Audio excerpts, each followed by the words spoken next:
It is the Throwback Thursday edition of Main Street Sports Today, presented by the Tennessee Orthopedic Alliance of Columbia. I'm Maurice Patton. That is Wade Neely. We're coming to you from our homes on this Thursday afternoon, and we'll be here for the next couple of hours talking local, regional, and national sports topics. So stick around. It's going to be a lot of fun. Wade, happy Thursday. Happy Thursday. Good to be with you, Mo. Good to be with everybody. I am pumped for the show.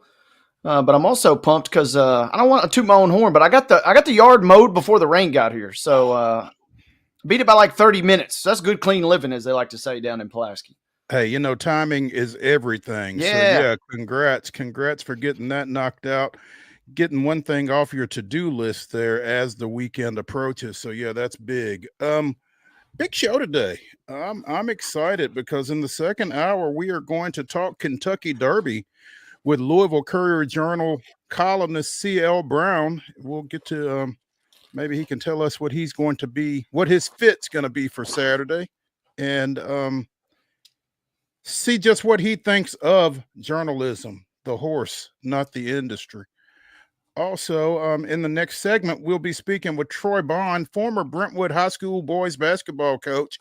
He is, he's got a little venture going now that he has retired from the Bruins program, and we're going to talk to him a little bit about an event he's got coming up in relation to that. So looking forward to talking to Troy, looking forward to talking to CL in the next hour. We will also be talking a little Braves baseball, a little Astros, some other stuff across Major League Baseball. Obviously, the NBA and the NHL playoffs continue. We'll be checking in on those from last night and what we got tonight. And it is Throwback Thursday. We will be throwing it back to a recent conversation that we had with Willie G. Ramirez regarding the WNBA coming out of their draft a couple of weeks ago. And I believe everybody reports for preseason camp this weekend. So this will be a good time to freshen things up with Willie G. and get ready for the 2025 WNBA season. So we'll be doing that at the top of the second hour. Like we said, big show, a lot of fun. A lot of content to get into. We got playoffs coming out of our ears. So we've got no shortage of topics, no shortage of storylines, tons of good stuff to get into. It's always good to be with everybody on a Thursday, but this time of the year, you know, October holds that special place in our hearts, and that's almost untouchable. But, man, April and May is really kind of prime sports season watching, if you will. No doubt. At every level. Yeah. In fact. And so we're going to get into all of that right here, right now, as we get started with yesterday's results and today's schedule on the Rundown. This is the Rundown.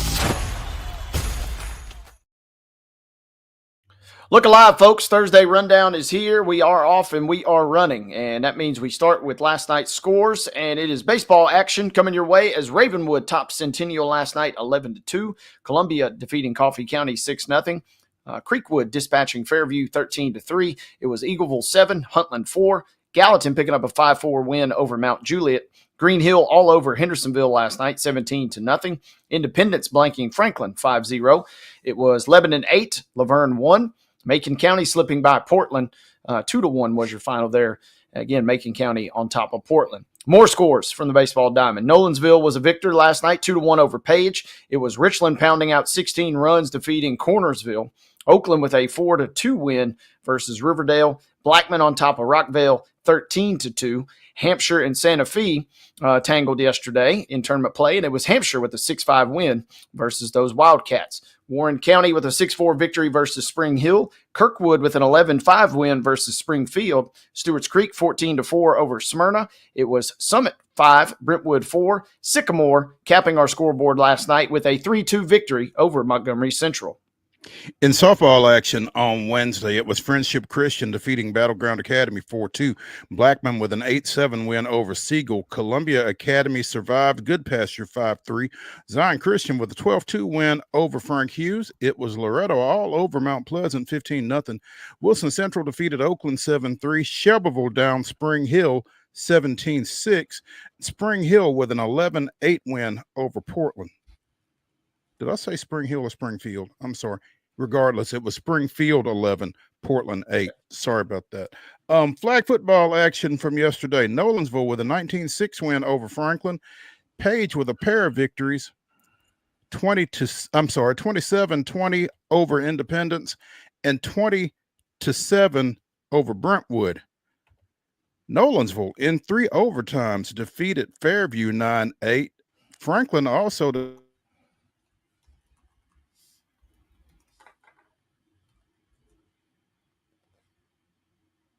Oh, I lost you, Mo. You froze on us there. Mark, you still got me? Yeah, he's frozen. Just when the getting was good. Yeah, we'll see can you hear me now, Wade? We got you now. Welcome back. Hello? Yeah. Okay.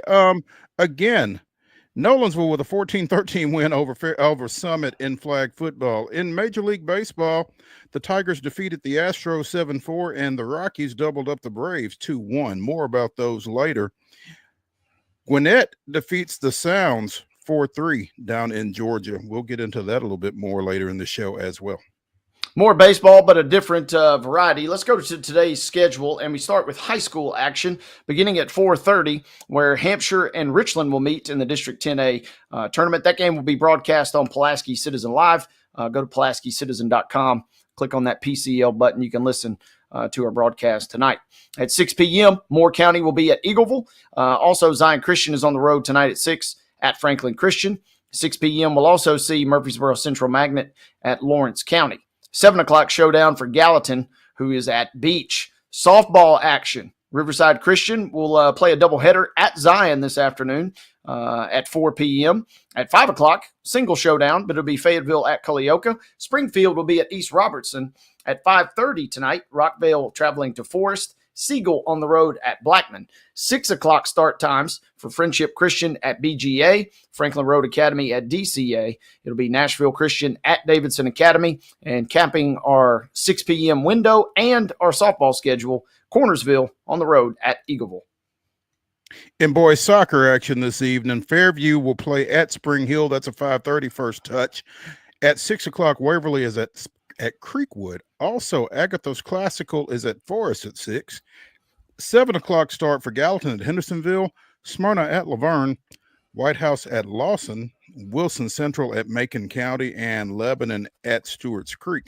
We've got a game with White County at Mount Juliet, but we don't know when. At 6 in flag football action, Ravenwood goes to Franklin, concluding the Williamson County regular season before tournament play begins tomorrow.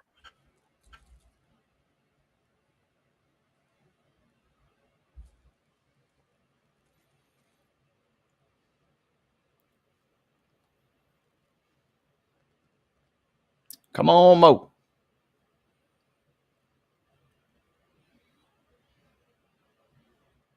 Tell you what, we were right there toward the end. Flag football, as Mo mentioned, Ravenwood's at Franklin at 6 p.m.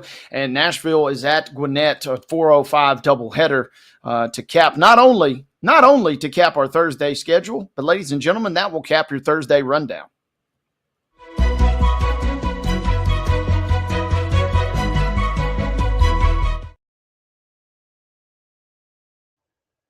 Your top story brought to you as always by the fine folks at Piggly Wiggly. Be sure and check out their delicious daily deli lunch options available from 11 a.m. until 6 p.m. Also, their hand-cut meats and everything is cost plus 10% at the cash register. Piggly Wiggly, Neely's Mill in Columbia, bringing you our top story, and it's a double dose of coaching news out of Williamson County. As late yesterday, we got word that one, Will Hester has stepped down as football coach at Ravenwood, and 2, Jeremy Moore has stepped down as boys basketball coach at Centennial. Both of them coming off of particularly successful campaigns this calendar year, as Hester led Ravenwood to the state semifinals before they lost to, at the time, defending state champion Houston. Houston went on to be dispatched by Oakland in the state finals this year. But Hester was in his second stint at Ravenwood and is stepping away to step into administration. he has accepted an assistant principal's role at Brentwood Middle School in Williamson County. Meanwhile, Jeremy Moore, after 5 seasons at Centennial, the last of which was the best, Centennial reaches its first state sectionals berth, losing to eventual state titleist Hillsboro on the road in that one. But again, couple of nice runs for a couple of really good guys, and should be a couple of attractive positions there available in Williamson County with Centennial boys basketball and obviously Ravenwood football. Yeah, that was my thoughts immediately is you're losing 2 really good coaches, but all of a sudden 2 really good opportunities for whoever fills those shoes are right there. And man, football, just when you think the coaching carousel's kind of come to a complete stop, something like this pops up, and here we go again. It'll be interesting to see how those dominoes kind of fall. And then when you're talking about Coach Moore over at Centennial, man, just reading, didn't really get to see much, if any, of Centennial, but just reading kind of through and hearing folks talk about just that grit that team has, that will be hard to replace, regardless of who you bring in. And you know, you can replace that with talent, but kind of having that determination and kind of that grittiness about your team kind of just comes inherently. So whoever is set to step into that role, certainly big shoes to fill. But yeah, 2 promising openings, both available now in Williamson County. You know, you talk about the grittiness of that Centennial program in particular, Wade, and it feels like, you know, so often it is said in sports that it starts at the top and works its way down. And I think that Jeremy Moore kind of set the tone for that Centennial program. I think they have been kind of building to this season. They have a nice nucleus of juniors coming back. I can tell you, Daniel Patton, no relation because he can play, is a guy that you can really build a program around, I think. And whoever steps into that position is going to have, you know, an opportunity to build on some success. Obviously, again, they went to the state sectionals this past season, losing to a really good Hillsboro team that went on and finished the job in Murfreesboro earlier this year. So things looking up for Centennial in a really tough District 10 4A with, you know, the usual suspects. Independence was also in the state tournament. Franklin is always tough. Brentwood is always tough. I mean, the list goes on in that district. And so if you want to see what you're made of as a coach, there's a spot over there on Mallory Lane for you. Go check it out. And again, Ravenwood, I'll be really interested to see, one, what type of traffic that position gets in taking over for Will Hester, and what direction they ultimately go in. That'll be the 3rd, I think, off the top of my head, the 3rd different football coaching opening in Williamson County since the end of the 2024 season, because Independence went in a different direction from Scott Stidham, bringing Scott Blade back. Scott Stidham lands at Nolensville. And so now Will Hester, who started the program at Nolensville, by the way, is stepping away to go into administration. And he's going to be fantastic at that, by the way. So,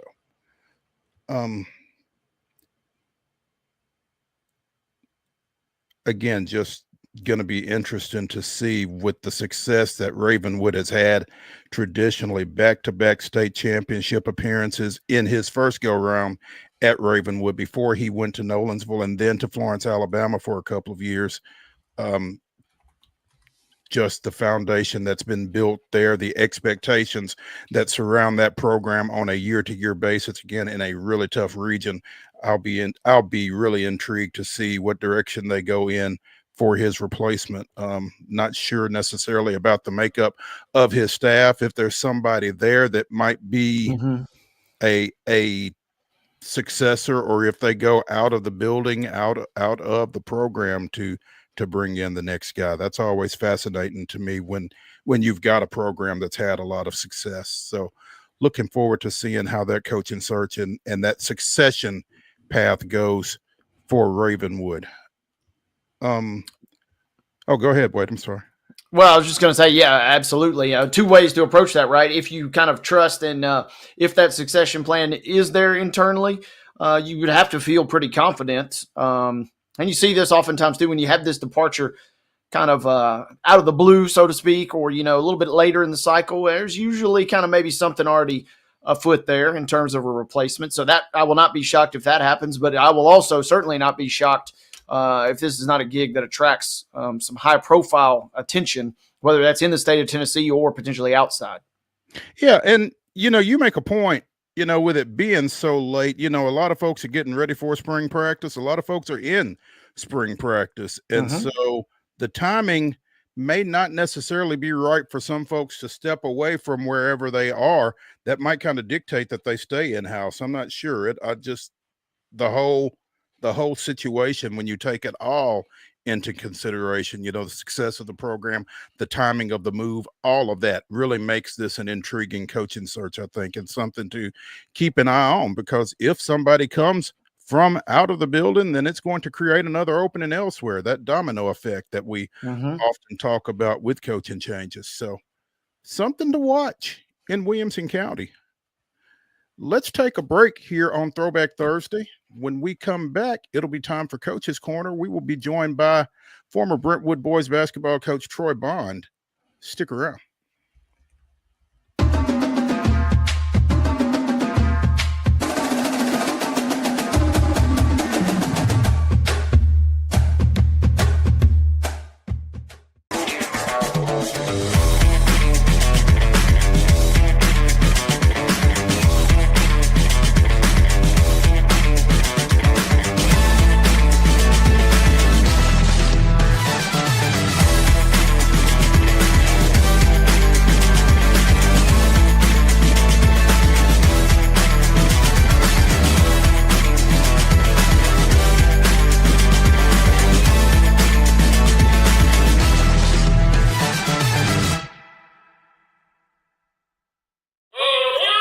Step into the Lionel retail store at Opry Mills, Nashville, and you'll be captivated by all the magic of the 123-year history of Lionel trains. Whether you're already a train enthusiast or just getting started, Lionel will energize your love for trains. NASCAR fan? Come check out your local Lionel station to learn all there is to know about model trains and die-cast NASCAR collectibles. Visit nashville.lionel.com or call 615-455-9399. Custom Stone Handlers supplies over 600 distributors and suppliers with quality stone products. Along with Riverstone, we produce and distribute over 100 building, landscape, and other bulk products. Our goal is to provide quality products, service, and partnerships to ensure our customers' success. We firmly believe the measure of any person or company is how you treat other people and customers. Give them a call at 931-490-4990 or visit CustomStoneHandlers.com.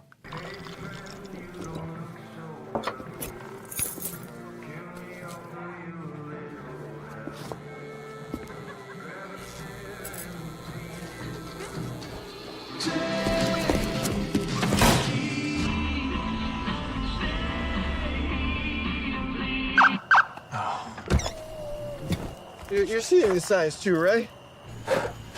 What signs?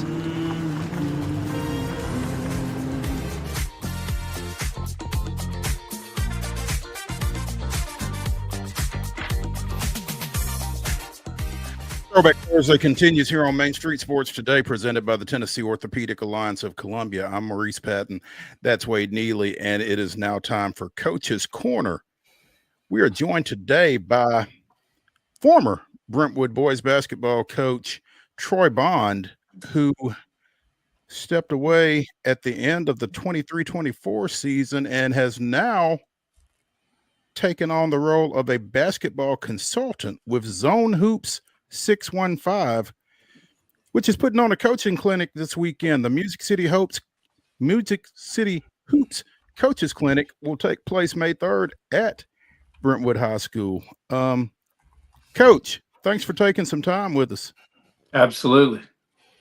Tell us about your clinic. I feel like it's probably going to be strongly defensively oriented. Absolutely. So me and Coach Crane was my longtime assistant for 20 plus years, and now the new head boys basketball coach at Brentwood. Had always kind of talked about our defense and and the different things that we had done over the years. And when I got out, one of the things I wanted to do to kind of keep me still around the game was to do some basketball consulting and kind of be able to go out and share ideas and help mentor, young coaches and old coaches alike, and kind of give them some insight on the defense. And I got to do that this fall, and this winter. That was just super fun. I can't say enough how excited I was to be able to be on the floor some, because it's in your blood. I've done it since I was 13 years old. It seems like basketball being a part of my life in some form or fashion. This gave me an opportunity to do it. And so me and Coach Crane had passed around the ideas and thought about and kind of got feelers out to kind of see what people thought as far as having an actual clinic here at Brentwood. And I talked to Mr. Cydell and the athletic department, and they worked it out where we could do it, and just excited to be able to go and share with fellow coaches. What is you expecting a pretty good turnout? Are folks still able to sign up for this? Is it closed yet? Where People can still sign up. Right now we're looking at probably a little over 30 coaches. So I think it's a great turnout, especially first year doing it. And got a lot of boys coaches, girls coaches, high school, middle school. So it should be really fun because it gives us a chance to go in and actually teach a lot of the fundamentals as far as our defensive principles. And this from just covering me for so long. Our defense was a little bit different than most. It was not the traditional cookie cutter type zone type thing. So people have always called and asked and said, hey, man, can you tell me a little bit of how you do this or that? And so we're going to kind of go in, show some of the strategies, show how it's broken down and taught in a 4-hour period, and kind of hit a little bit of everything. Coach, I'm curious. You mentioned your defense there, and I'm reading a tweet here, and the concept are described as havoc. What's the difference between havoc and say 40 minutes of hell, or kind of break? What's the selling point there for havoc in your mind? What makes that such a unique blend there? Well, I think the thing that with ours is over the years, if you look at the 3 programs I was a head coach at, we played a little different at all 3. We created the havoc in a little bit different way. The biggest thing is we want to make you feel uncomfortable in what you do offensively. And if you was to poll high school coaches across the state of Tennessee, probably 85-90% of their offenses that they go over daily are against man to man. And with the zone, that creates a little bit different problem. And I really think the way that we took it and kind of morphed it and kind of adapted it again to personnel has made it really tough. And I've had great athletes play it and be extremely successful with it. I've had guys that are not as athletic, more a cerebral type player, be very successful at it. But it's all kind of changed, and we've really tried to gear it to our personnel and to our teams. I think sometimes coaches get caught up in playing a certain way, regardless of what kind of athletes that they have or personnel that they have. And I feel like we've done a good job of being able to take those guys and manipulate them in our system and create that havoc. And so the havoc really could be a lot of different forms, just kind of really depends on what you have. I'm curious, what is the ideal starting 5 or ideal roster construction? What kind of makes what kind of body types and what kind of traits are you really looking for to really make that thing work? Well, if you want to really make it up tempo and really try to create turnovers, you like long and rangy guys, guys that can move, great hips. We had at Oakland High School, a lot of their really good skill guys on football were guys that played for us and were very successful to bring 2 state tournament teams there. So we really want guys that can move, really get up and down the floor, can articulate situations. We really push the idea of communication. I think that's probably the toughest thing to teach is the communication with your guys. It's like good man to man is very similar to what we do. It's just in a little different format. You listen to coaches that are really good man coaches around, let's just say, they really try to protect the middle. They try to put you in tough spots on the floor, utilize the sidelines, the end lines to create extra defenders. And that's what we try to do as well. And so, you want guys that can rebound and really get up and down the floor, have active hands, active feet, and again, are cerebral on the floor, good anticipation. It's a lot of people see people trap and press and they automatically think that you're trying to get turnovers. Sometimes it's more about creating a pace. And you're getting a sprinter in a marathon, and by the fourth quarter, maybe the legs aren't there, so shot's not there, and just making them think a lot. And I think that's probably what you're looking for in the ideal sense. I like it. Troy Bond, former Columbia State, former Tennessee State basketball player, finished up his coaching career. Stepped away from his coaching career at Brentwood a year ago. Joining us here on Main Street Sports today, presented by the Tennessee Orthopedic Alliance of Columbia. And I've got a question for you, but first I want to continue with Zone Hoop 615, Coach. Yep. You've got a quote on your website. Defense isn't just about stopping the other team. It's about imposing your will and dictating the terms of engagement. So basically what you're saying is this is as much a mindset as it is anything that takes place physically on your defensive unit's part. Absolutely. We want to put our will on you. That's why I'm a big weight room guy. We really hit the weights hard. We really believed in that, building a stronger athlete and building not only physically but mentally as well. And just kind of, again, we used to always say when they put those jerseys on, whether it said Patriots or it said Wildcats or it said Bruins, we felt like we could win the basketball game.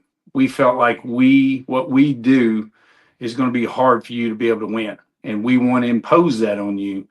And so, it's kind of a process throughout of always kind of teaching your guys the toughness, both mentally and physically. And so it is a process. It's not just your typical go to a certain spot and stand and guard and that kind of thing, like in traditional sense would be. And again, I think all the guys that have played in our program have loved that concept of being able to do it. My mentality's always been with defense is you can play defense well every night. It doesn't matter if you're having a bad shooting night or not. If you put all your structure on offense, there's going to be nights you don't shoot the ball well. And you don't shoot the ball well and you're a very strong offensive team, you could go home really quick. And so we always felt like we were really good in the tournament because we could bring that defensive side of it. And really the aspect too, going back to, he asked the question about what's the ideal. We want guys that can create opportunities either off rebounds or steals and turn it into points. Our good teams that were athletic were probably scoring 35% of our points in transition off of turnovers or off rebounds and that kind of thing. Troy, where did you develop your defensive philosophy? Well, it's funny. People always laugh because as a player, I really was more offensive minded in high school. And then my first year at Columbia State, I was very offensive minded. Lewis Connor came in my sophomore year. Coach Connor came from Marshall County and had some great players there, Jason Lane Maxwell and all these guys. And he was very much a defensive guy. And so he really kind of taught me how to play good man-to-man defense. And then after I got out, I started coaching with Randall Hutto, and he did some zone stuff, but it was a little bit more traditional. And so just over time, I just kind of started kind of playing with it and creating some different things. Jim Nolner at White's Creek, that was so good with their 1-2-2 trap. I always loved it. And so I took some ideas kind of from that a little bit and applied. And and it's just like anything else. All coaches kind of steal from each other in a way here and there, and they kind of incorporate their own personality. I always feel like that was a success for me with my teams, is always put my personality into my programs. And so just kind of, it's really a smorgasbord of different coaches that I've kind of just taken different things that I liked. My high school coach, Hester Gibbs, really taught me how to be a tough individual on the floor, how to really, again, kind of impose my will physically in a lot of ways. And, that sticks with me even now today. And so it's kind of morphed as it's grown, to be honest. I'm always fascinated, Troy, by coaches, when they get out or when they step away from the game. Yeah.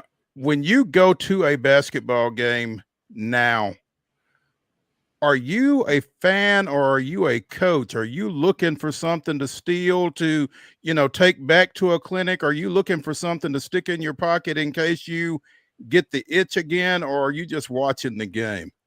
Well, I love to be a fan. Really, the first time I've ever got an opportunity to do it, which I've loved. I came to a lot of Brentwood's games this year to see them play, support my guy, Troy Crane, that's, been, again, my right-hand man for so long.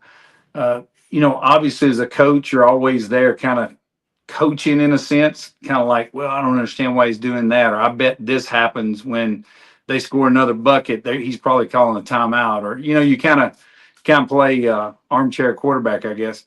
But it's been really fun to kind of do that. And it's been fun to go and work with some of these programs too, with my consultation, to watch other people practice and watch other things that they do, because there's so many different ways that you can coach basketball and be successful and be really good at it.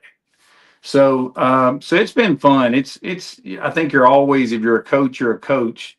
But I think also the idea of being a fan is always is super fun as well. Coach, simple question: will there be any offense discussed in any capacity at this camp, or is this a defensive roll up your sleeves and get ready to go type deal? Well, we actually will talk about some offense, especially about like transition and things like that. We'll transition some out of some of the traps and the zones, and talk about how we really want to keep the floor spread. We'll definitely hit it. It's not just defensive only. We're going to talk about a lot of strategies. Preparing for practices, preparing for games, game prep, what you're looking for, and when you're scouting, some different things. We'll kind of break it up a little bit. It won't be all just defense, but it is geared that way, and but everything will kind of bump out of that. Hey, real quick, Mo, Coach, while we got you, and I guess backtrack a little to defense, as you watch maybe these NBA playoffs, are you whether it's NBA, college, are you kind of picking a thing or two here, picking a thing or two there? And I'm curious, at the NBA level, is there a team in your mind that has kind of got some defensive concepts kind of locked in right now? Well, right now, defensively, I don't love the NBA a lot. Okay. This is when they play defense, though, Coach. This is the playoffs. That's true. But like a few years back, the Heat team that won it, I really liked them. I thought they really guarded you. I think you go back to the Spurs, they really guarded you. I think when it's all said and done, the better defensive team will win, just for the fact of if everybody has their guys now that can score. Yeah. I think the teams that play better defense on a regular basis, again, based on bad shooting nights and everything else in 7-game series, will win. And so I really liked, the NCAA tournament, getting to watch. I probably got more out of that because your shot clock is a little bit longer. It's the game is a little bit different in how they share it. It's not so quick shot based. And so you had teams like St. John's that was really good. Houston was really good defensively. Auburn and Tennessee, really good. So you love watching how they guard, especially on ball, because a lot of my concepts, is going to involve being on the ball. And when you're away from it, again, a lot of man type principles. So I'm always loving to watch games and pick things up for sure. Any chance we're going to see Troy Bond on another sideline at some point? I mean, it's not like you're an old guy. No, I'm definitely not old, but you know, I was blessed to have the opportunity to be able to come back here at Brentwood and be able to teach. It's amazing school. Like I say, Mr. Caudill is incredible to work for. You know, I had spent 32 years on the sideline in some form or fashion, 23 as a head coach, and I've really enjoyed this process. That it's kind of like a different take.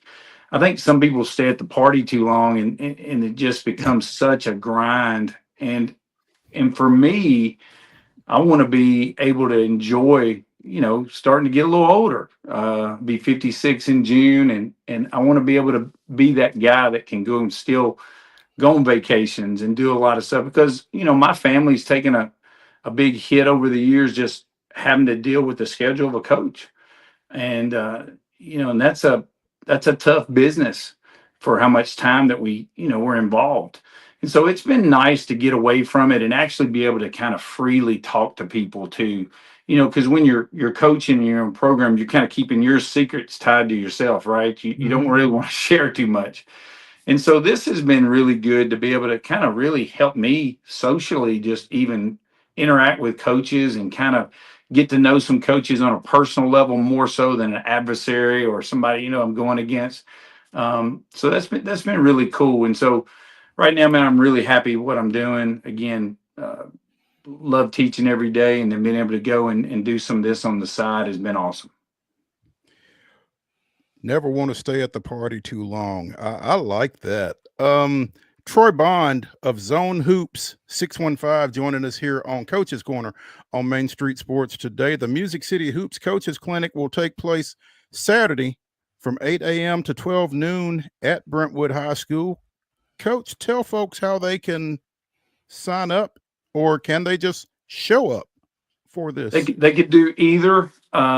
If you go to my Twitter page, Zone Hoops 615, you can.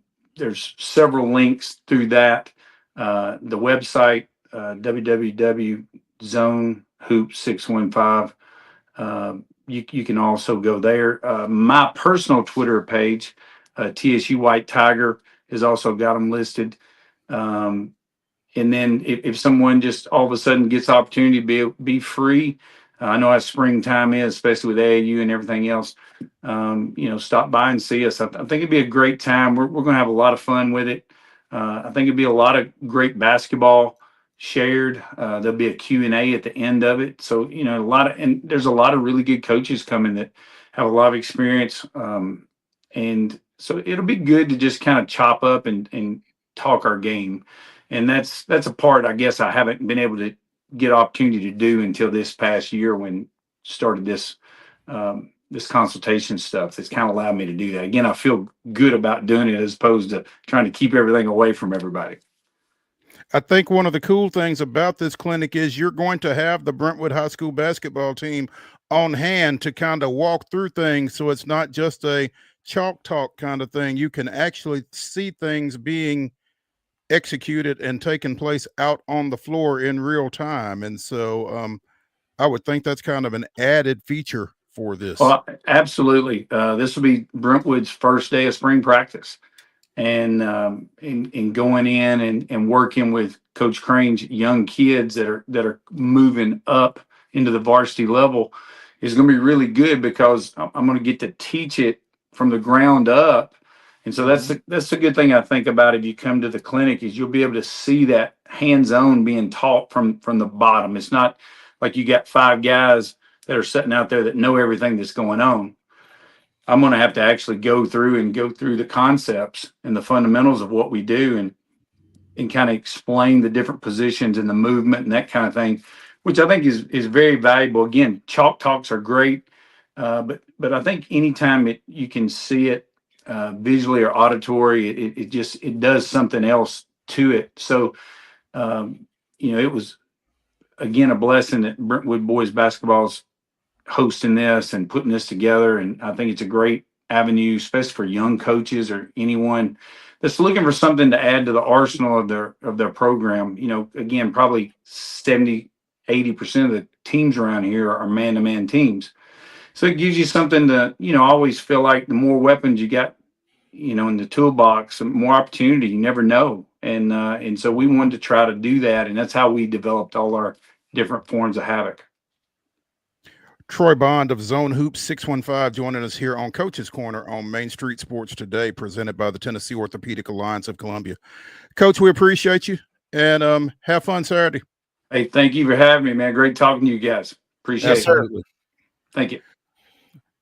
Hey, before we wrap up this segment, we want to give out our weekly awards. Let's start with the Custom Stone Handlers In to Win Life Team of the Week. Besides the military, there is no greater team building experience than sports. Custom Stone Handlers invites you to get in the game. And our, again, Custom Stone Handlers In to Win Life Team of the Week is the Culleoka Warriors baseball team. They wrapped up last week with 3 victories, one of which was in district play. They defeated Hampshire and then went on the road for victories at Huntland and at Mount Pleasant, closing out a 3-1 week.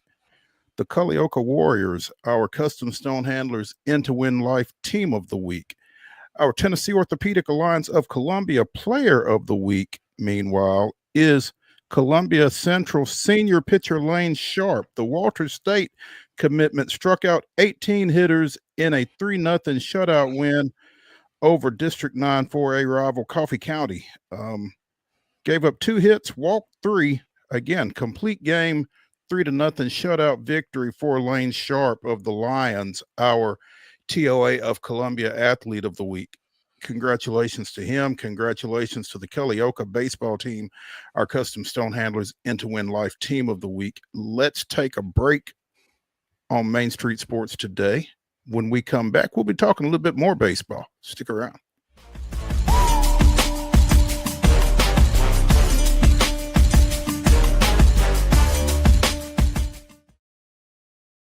At Delta Dental of Tennessee, we know our success begins and ends with providing superior quality service, and that includes serving those who need it most.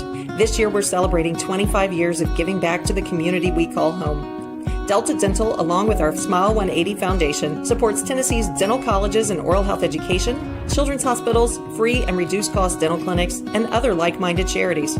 Here's to the next 25 plus years of ensuring healthy smiles.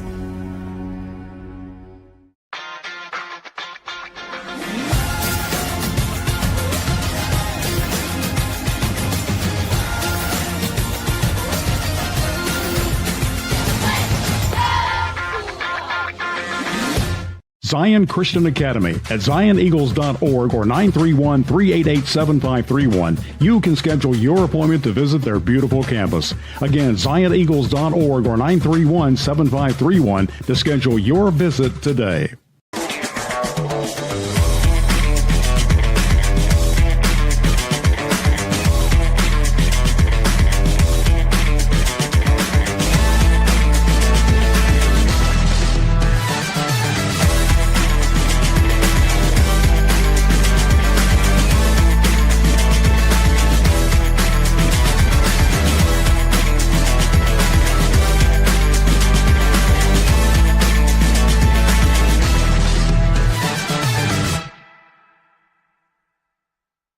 A game without a crowd is just a scrimmage.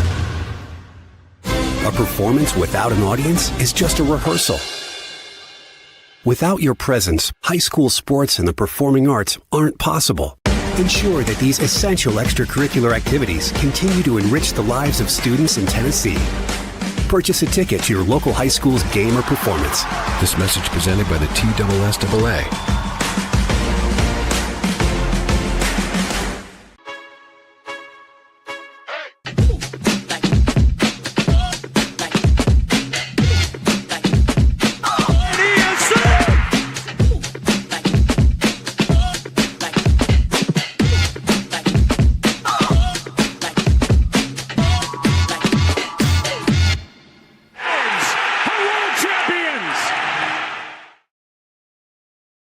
First 2000 Quilvio Vera scored both runs, including a third-inning solo homer off starter Eric Gagne in the Braves' 2-1 win over the host Los Angeles Dodgers. Veras also singled and scored on an eighth-inning Dodger error, providing much-needed insurance as the host plated a ninth-inning run on Kevin Elster's two-out base hit off John Rocker before Geronimo Baroa struck out to end the game. It was the Braves' 14th straight victory, setting a franchise record for consecutive wins. That was this day in Braves history. That was before Gagne got on the good stuff. Exactly. You know, when I was looking this up and I came across, wait a minute, Gagne starting? And yeah, among other things. Yeah. That's back when his head was a normal size. That is still one of my top 10 favorite YouTube searches is the Gagne Barry Bonds battle where Bonds takes him deep. Both of them juiced out of their minds, but I don't give a flip. It is epic theater. That was classic. And they did have, at the time, two of the biggest heads in the game besides probably Bruce Bochy. The only difference was Bruce's was natural. So, yeah. Bruce Bochy's head, by the way, y'all, is as big as you think it is, and it might even be bigger. I actually stood in the same room with him in spring training one year. It's a melon. His head is so big, but Giannis, kind of like he did with Benedict Mathurin the other night, he could still palm that head, if they kind of came to blows there. So, but he does have a big old noggin. He does have a huge noggin, absolutely. More on Bruce Bochy in a second, actually. First, though, Colorado improves to 5-25 on the season with a 2-1 win over Atlanta to close out that series during that day game yesterday. Despite a fantastic start from Chris Sale, season high 7 innings pitched, 10 strikeouts. I think he gave up 5 hits. And I mean, it was the closest thing we've seen to Cy Young, Chris Sale all year, and yet he still takes the loss. Yeah, 7 innings, 10 strikeouts, 5 hits allowed because the Braves offense could not solve Chase Dolander and Seth Halverson, 2 of the 3 former UT pitchers on their roster. So, I'm sorry, UT players, along with outfielder Jordan Beck. But, yeah, Braves with 3 hits in that loss to close out their road trip. They finished at 4-2, going 2-1 both at Arizona and at Colorado. The bad news for the Rockies is they still had the worst record in April in Major League Baseball history. Ever. Yeah, that win doesn't do much for them.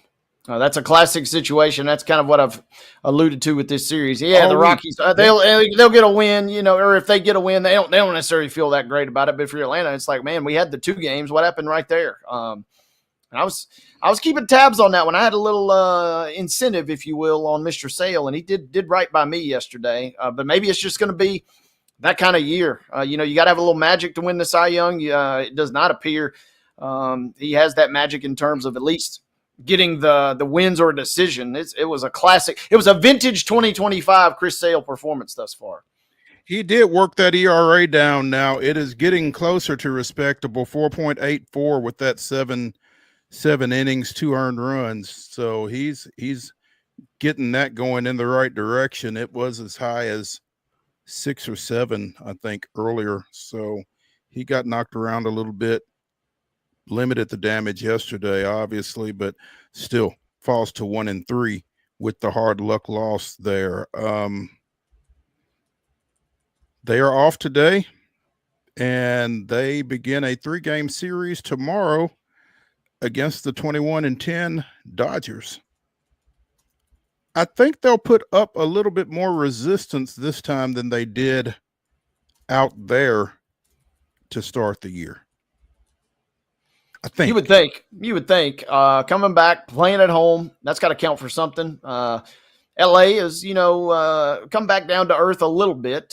So conditions are ripe. Yeah, you're not flying quite as high as you were if you'd been rolling in, 500 yesterday with the win yesterday. But, this is a battle of 2 of the contenders in the National League and, for a World Series. So we'll kind of get some early postseason vibes this weekend in Atlanta.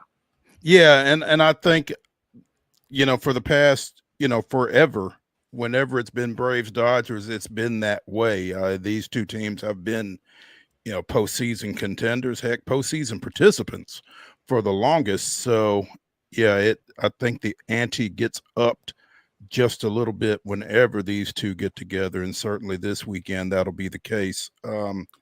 Here's the question I have for you, Mo. Was that a strategic decision to start Sale yesterday? Because I don't know much about baseball, but you got the Rockies, but you got the Dodgers in a couple days. Do you maybe not save that guy for a game then, perhaps? I guess they just kept him on rotation, man. It was his day. That's probably what Snitker's going to tell you. I think that's there's something to be said for that too, right?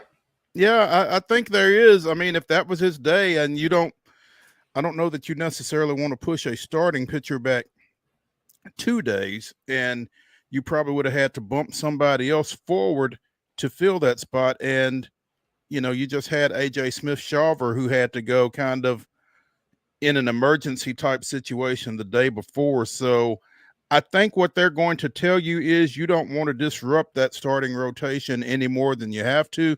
But I certainly see the point that you're making, and it makes sense. So, yeah, just kind of struck me. You don't want to totally disrespect the Rockies, but they're borderline. You could just almost start anybody. You could just throw an opener out there, and maybe get by. But when you only have 3 hits, it doesn't matter who your guy is. And there you go. Yeah. We talked a little bit about this one yesterday during the show. Detroit finishes off Houston 7-4. The Tigers get 2 out of 3 in that series. Javi Baez keys a 5-run third inning with a grand slam, the 9th of his career. And speaking of hits or lack thereof, Houston 2 of 10 with runners in scoring position in that loss. Yeah, two ends of the spectrum, right? Houston also going for the sweep, and you're thinking, man, all of a sudden, you don't want to get greedy, as you've said a couple of times, but man, it was sure would have been nice. Wasn't meant to be for them yesterday. And I'm kind of wondering, we thought the Tigers were pretty good. I don't necessarily rate the Astros as highly this year, so I'm kind of curious. I'll be very curious to see they got the Angels this weekend, do the Tigers. So maybe not the best barometer, but I kind of want to see a little more of their homework before I kind of truly maybe buy in on them. I know they're good, but are they that good just yet? That's a fair question. Houston, meanwhile, is off today before they travel to Wright Field. No guarantees to take on the White Sox. We talked about bad teams, bad baseball. The White Sox coming in 7-23 as of today for that 3-game matchup there. Good news for the Astros, though. Lance McCullers Jr. is set to make the start in that Sunday matchup. That'll be his first major league appearance since the 2022 World Series. Be good to have him back, man. In a lot of different ways, I'm sure. Good for him, good for the team. It's got to be a good situation all the way around to get somebody back in a pitching staff and a rotation that's really just kind of been riddled here for the past year or so. McCullers missed 23 with a right flexor tendon issue and a bone spur. And then had a setback with that last year. He has thrown 4 times this season, 2 times with Corpus Christi at the AAA level. And again, going to make his major league return on Sunday. So wish he would have been at home. Paul Wall still owes him a grill, so it'd be nice to get him starting at home. So just don't get injured, get back home so Paul Wall and Johnny Dang can take care of you, Lance. Is this from the World Series? Yeah, he requested one after 2017, and I don't know that he officially ever got it. So Paul and Johnny got to hook him up, man. But he hadn't been out there, so it's almost like out of sight, out of mind. He did get one from the World Series, but I think he's still angling for kind of that a custom one. to kind of really get them going. But we got to bring in all the big guns just to get the vibes kind of back right, because they hadn't been great thus far this season. We talked about Bruce Bochy, the Texas Rangers manager, who lives out in the Grove apparently during the offseason. Who knew? The Athletics scored 6 runs in the 9th yesterday. Brett Rooker, the Memphis area legend, with a 2-run homer. Lawrence Butler with a grand slam. And all of that breaks a 1-1 deadlock as the Athletics defeat Texas 7-1. They are playing right now in the finale of a midweek 4-game series. You don't see that very often, but let's see if we can scrape up a score real quick. A's are winning. A's are up 1-0 in the top of the 6th. So they're looking for a series victory over the Rangers here. And, you know, so far so good for the Athletics out in Arlington. We'll see if that holds up. That one's going on, and there's another game going on that I got my eye on. It'd be real nice, if you catch my drift, if the Brewers would score a run today. I don't need a win. I just need 1 run. Them and the Red Sox still going toe-to-toe for the last shutout, but they're currently— Are they the last 2 standing there? Last 2. It's down to the Red Sox, who play later tonight in Toronto, but the Brewers, it's in the 7th inning. Get to scoring, boys. Come on. They're running out of time against the White Sox. So, you know, you feel pretty good, though, again, because it's the White Sox. So we'll see if they can do something here. They still got 3 at-bats. Put a couple bunts down. I mean, it may not make sense to everybody else, but it'll make sense to me, if you catch my drift. So, yeah. And it'd be nice if they would win the game, and the White Sox maybe come in with even less momentum. Again, they just got a runner on. I don't know how he got on. So, trying to suss that out. I'm gonna switch from European soccer to the Brewers game for the remainder of our show here, I think. Wednesday night, last night, a fan at the Cubs-Pirates game at PNC Park apparently fell over the 21-foot Clemente wall in right field. That's as in Roberto Clemente. And I guess it's 21 feet high in honor of the jersey number he wore. But 21-foot fall, the fan was in critical condition. Tonight, during the 7th inning of the game at PNC Park, an adult male fell from the right field bleachers onto the field of play. Pittsburgh EMS, as well as the Pirates and Cubs athletic training teams and other PNC Park personnel, reacted and responded immediately and administered care. He was transported, to Allegheny General Hospital. No further information is available at this time. Our thoughts and prayers are with him and his family. So he fell onto the field. That had to be a little disconcerting for the players. I mean, obviously the biggest concern is this guy fell 20-something feet, but you can't not be shaken up to see something like that, I don't think. The game was delayed for 10 minutes as the fan was eventually carried away on a backboard and transported to the hospital. Yeah, a friend of mine sent me this link, and I wish I had not clicked on it. It was not it was not good. It was from behind home plate angle, and you could clearly see I mean, you can't really brace a fall like that anyway from that height, but he did not brace the fall whatsoever. It was not good.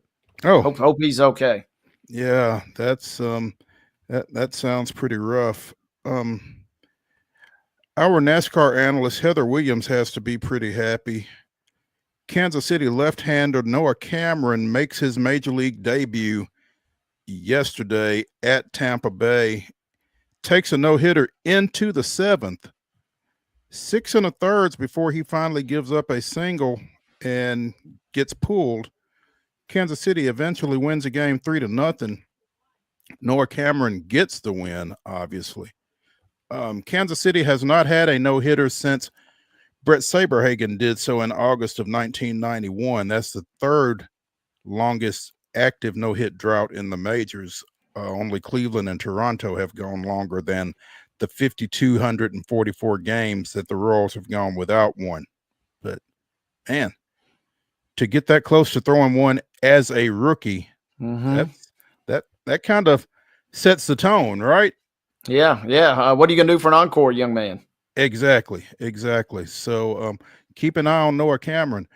Again, Gwinnett defeated the Sounds 4-3 yesterday. Jared Kelnick with a pair of hits. Craig Kimbrell gets the save for the Stripers.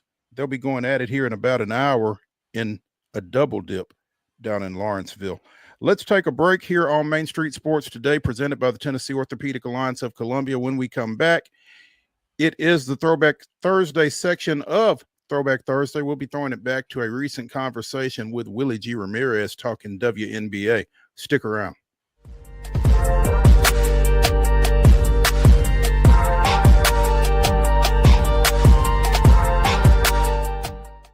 Hi, I'm Dr. Vilai Saisuka, CEO and founder of Premier Foot and Ankle Centers of Tennessee here in Murfreesboro. We offer foot and ankle care from ingrown toenails to diabetic foot wounds. We also fix ankle fractures and things like that. Call us today to schedule an appointment. We look forward to seeing you. Because here at Premier Foot and Ankle, we believe that the journey begins with happy feet.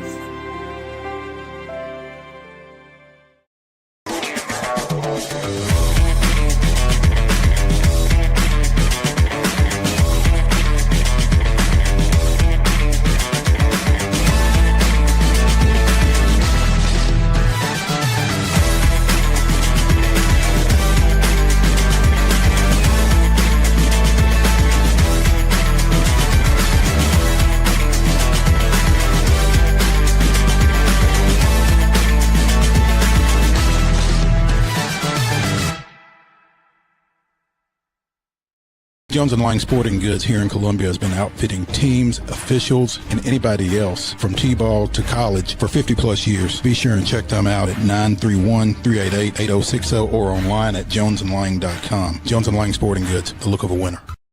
Custom Stone Handlers supplies over 600 distributors and suppliers with quality stone products. Along with Riverstone, we produce and distribute over 100 building, landscape, and other bulk products. Our goal is to provide quality products, service, and partnerships to ensure our customers' success. We firmly believe the measure of any person or company is how you treat other people and customers. Give them a call at 931-490-4990 or visit CustomStoneHandlers.com. Piggly Wiggly, located in Neely's Mill Shopping Center, is Columbia's locally owned and operated Cost Plus 10 grocery store dedicated to serving the community with low prices and smiling faces.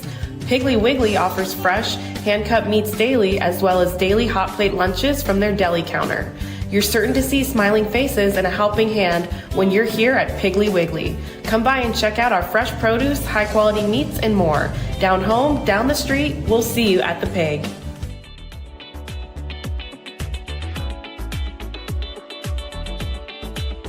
To have joining us Willie G. Ramirez. Has a website, wgramirez.com, where he covers a lot of Vegas-oriented sports and women's-oriented sports, including women's college basketball. Willie, good afternoon.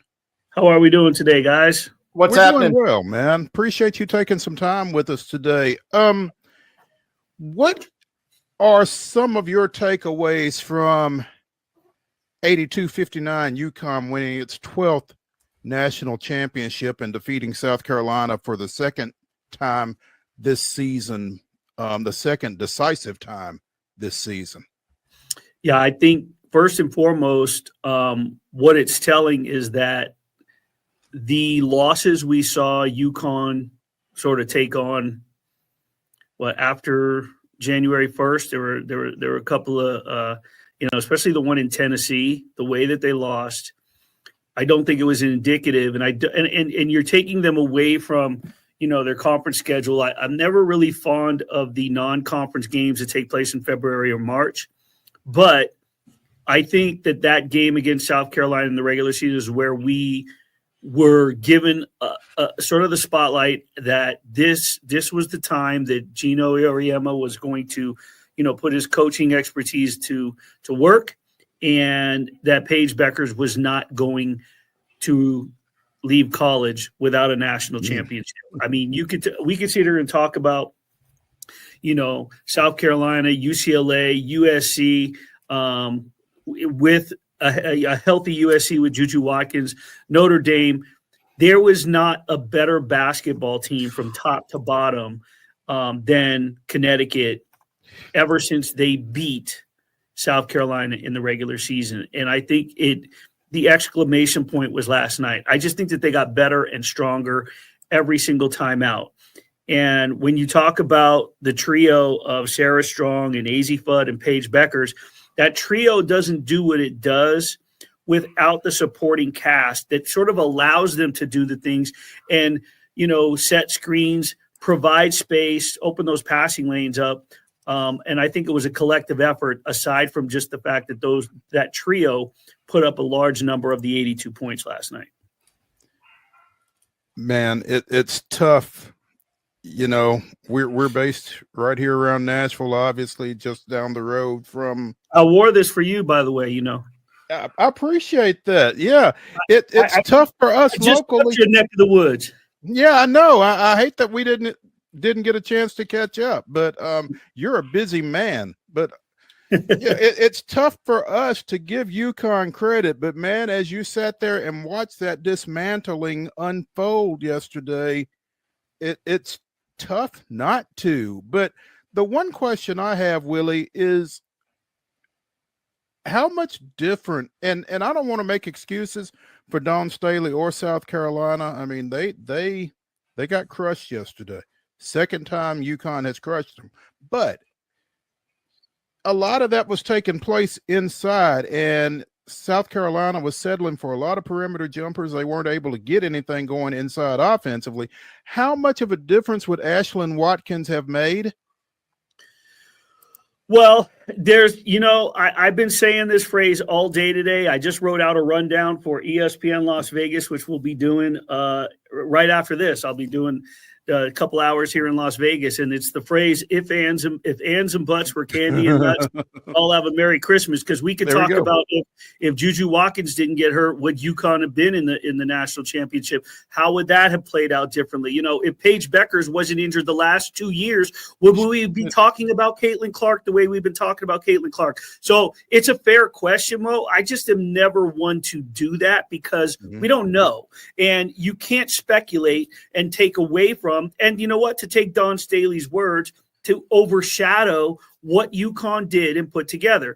You put together, and if you're one of the greatest coaches that get paid double-digit millions of dollars, you deal with what you have to deal with. And that's what Lindsay Gottlieb said. You know what I mean? She's in her post-game presser after Juju Watkins was injured. Hey, we understand the loss that we have, but we have to now talk about what we have left. So I'm not dodging the question. I just don't think it's a fair question, because I think that South Carolina is still a well-coached team with one of the best, maybe 4 coaches in the nation.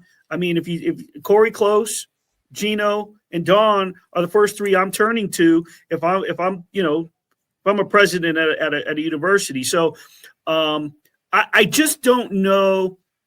Regardless of what that roster looks like, I just don't know if you were going to stop that freight train out of stores. I mean, think about it. What they were able to do, and it's one thing to say, "Hey, this was an experienced group. They came together. They finally had the chemistry. Paige was finally healthy after X amount of years." But Sarah Strong was a freshman playing like a senior. So I mean, it's really hard to speculate. Yeah, to me, guys, it's almost like Gino looked at Dan Hurley the last couple of years and said, "You want to run? I'll give you a run," and put on a show for the ages. I mean, they flattened Oklahoma. We talked about the injury to USC, but they still had to go out and beat them, took care of them, crippled UCLA Friday night, and then handicapped South Carolina for good measure. I mean, it was almost as if Gino said, "Hey, I still got it too." Yeah. And to your point, Willie, it's crazy because it feels like so many programs have these magical runs and they worry about, passing the baton or the passing of the torch, so to speak. We saw that on full display with Strong yesterday, the freshman coming in, 24, 15, and 5. She led UConn in every category last night as Beckers goes out the door. And I want to talk real quick about UCLA. That was the number 1 team in the nation for so long until USC beat them the first time and then swept the regular season series and then beat them UCLA gets it was such a great rivalry.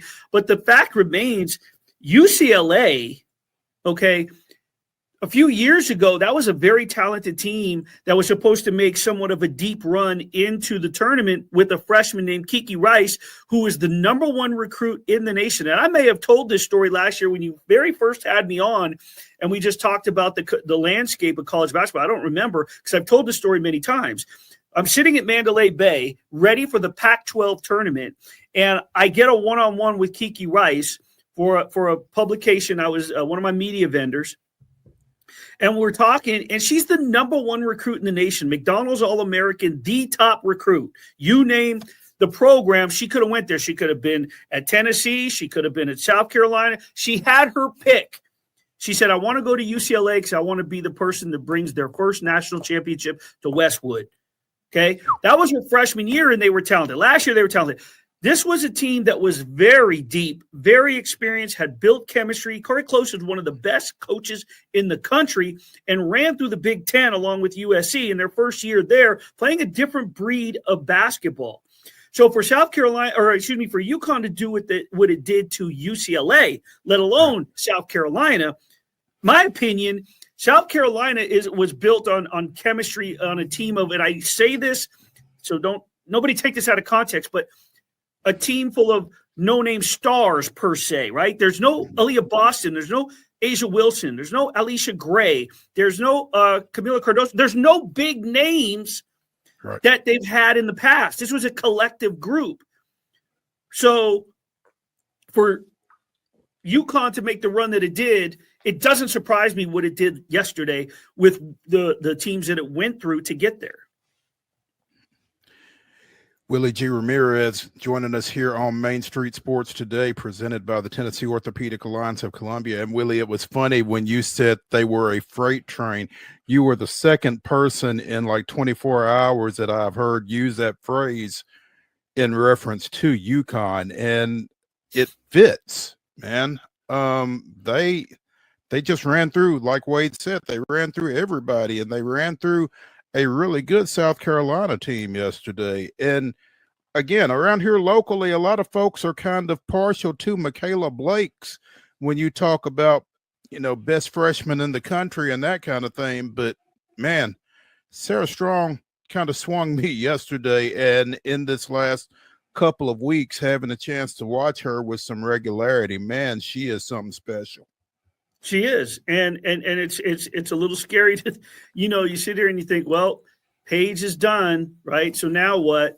But Azie's coming back, Sarah Strong's coming back, and whatever and let's not forget now, the transfer portal's been open, but now he's got a chance to go into it, and who knows where certain pieces of the puzzle are going to end up. Right? There's no telling where certain players that have entered. Big name players are out there, big moving pieces, big moving parts that may want to be a part of, and you know what, it goes beyond the destruction that UConn put together in this tournament. You know what means a lot?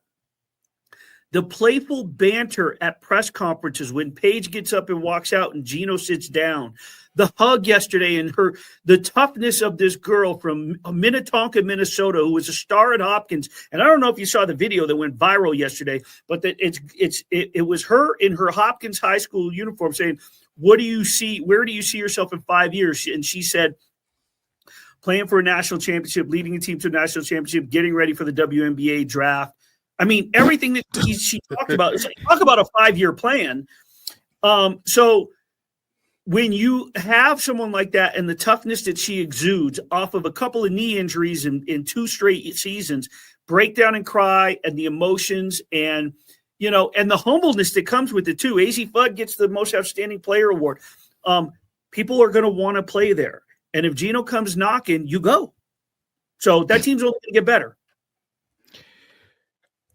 Obviously, you also do a lot with the WNBA, covering the Las Vegas Aces and the league as a whole.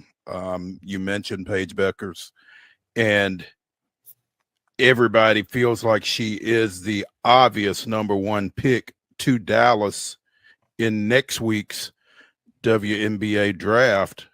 Unfortunately. How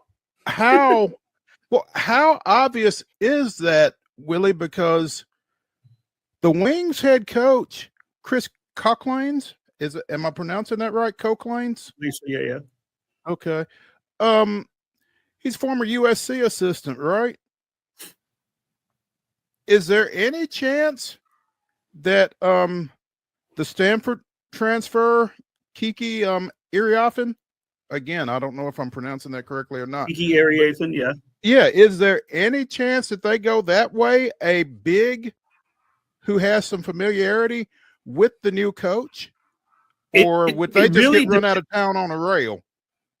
I think it really depends on if Nico Harrison has anything to do with that or not.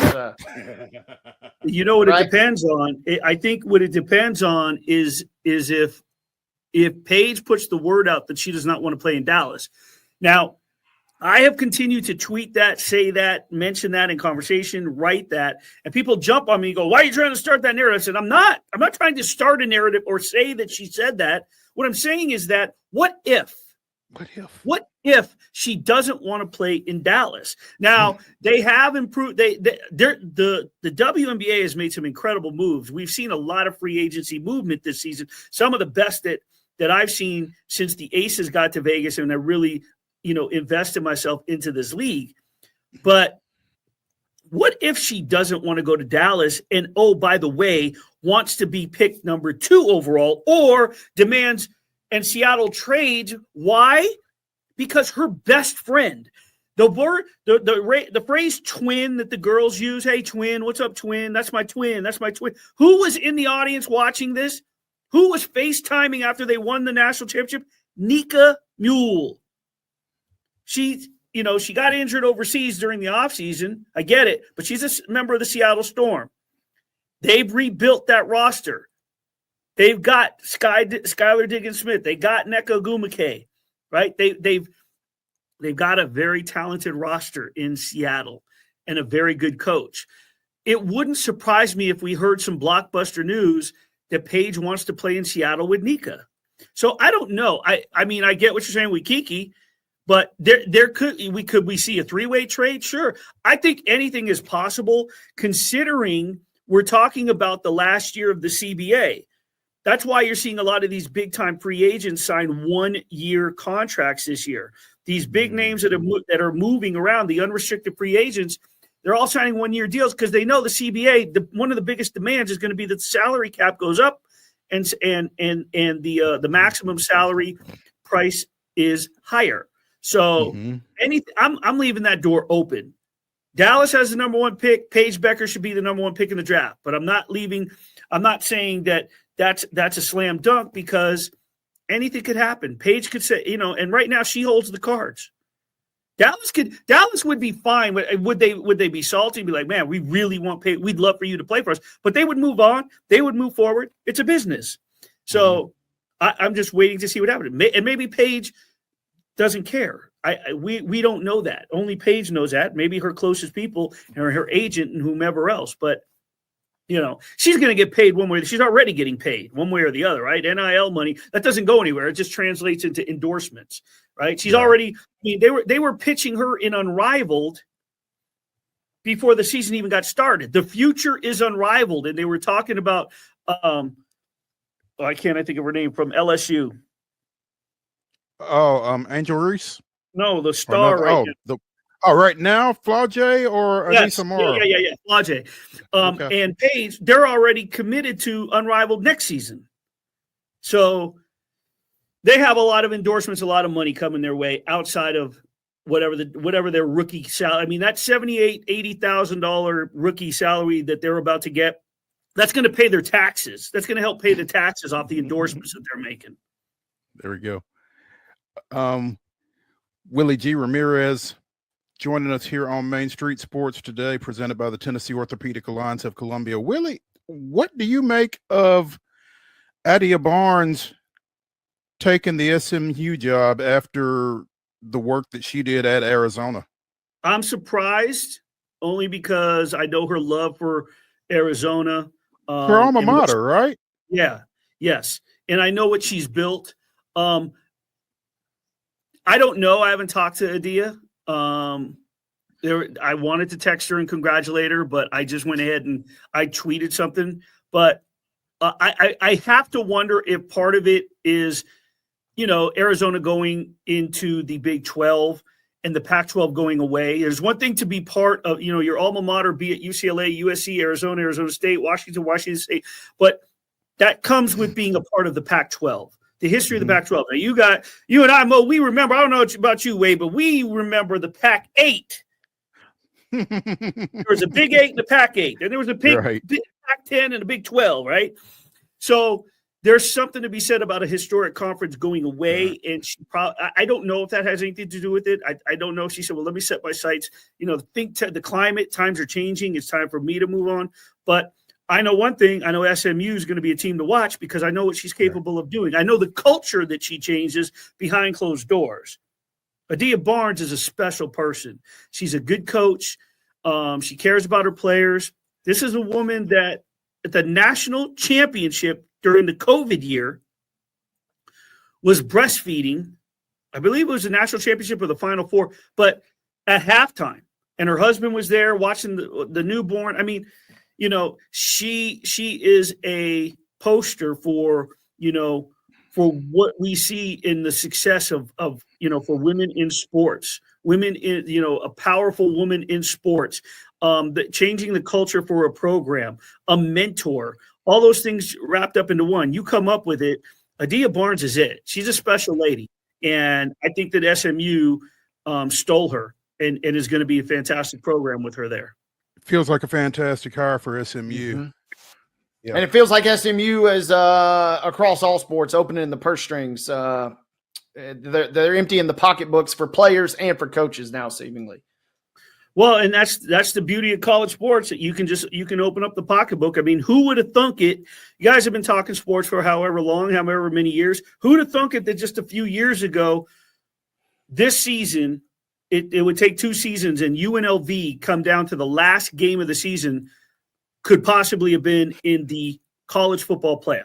Who in their right mind would have said, hey, in 2 years, this team that is one of the worst statistically, analytically, and historically in college football, in 2 years, it's going to be on the cusp of playing for a college football playoff. So, and I mean, it's not women's basketball, but the point is in college sports, you're right. All things go. The things that we were complaining about college basketball coaches in the 80s and the early 90s and calling everyone cheaters, they're now just doing legally. And really, they weren't cheaters. They were just trying to keep up with the Joneses, and the NC2A knew it. So there we go. Willie G. Ramirez joining us here on Main Street Sports today, presented by the Tennessee Orthopedic Alliance of Columbia. Willie, we may be reaching back out to you after the draft to get your thoughts about it next week. So keep your phone close. I'll be ready, guys. I'm going to be on that. I'm going to be watching the draft live. I'll be on all the Zooms. So I'll be taking notes and looking forward to it. And I'm sorry I miss you, man. I'll tell you what, all those rooftop bars, they said, Willie, listen, even though you're a jazz guy and old school funk and R&B, you hit them rooftops and the honky tonk will kick in. You will have a good time. So I had a blast down there. Now I stayed in Franklin, saw some of my TikTok crew, couple of TikTok stars by the names of Remy and Juliana.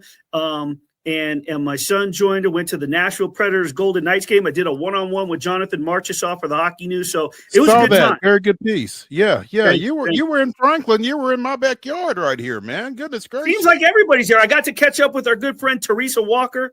So that's fantastic. Yeah. That's great. You had a proper trip. I like that. You went from the real Vegas to Nash Vegas. We'll get your real breakdown off air on the real differences between. I arrived.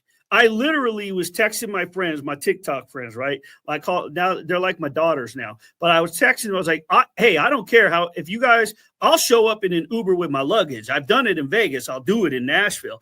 And they said, no, we'll be here for a while. So I dropped my luggage off in Franklin, took a lift back up to Nashville. I will say this one thing before I go. I've complained a lot in my time since 1972 about Vegas infrastructure and traffic. I will never complain about my hometown traffic again and the fact that our State Flower is a traffic cone. Y'all have the worst gridlock with one road in and out on that 65. Let me tell you. But I found my way to the top of Morgan Wallen's joint and had a great time. Did you throw a chair? I did not throw any chair. Okay. Then you're up one. Okay. Willie, we appreciate it. We'll catch up with you. All right. Thanks, guys. Thank you, Willie.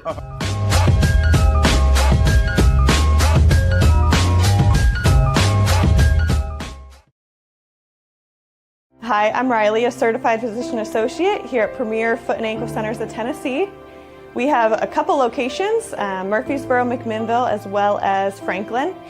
We treat people of all ages. We're excited to get you back on your feet and hope we can help you today. Call us today to schedule an appointment. We look forward to seeing you. Because here at Premier Foot and Ankle, we believe that the journey begins with happy feet.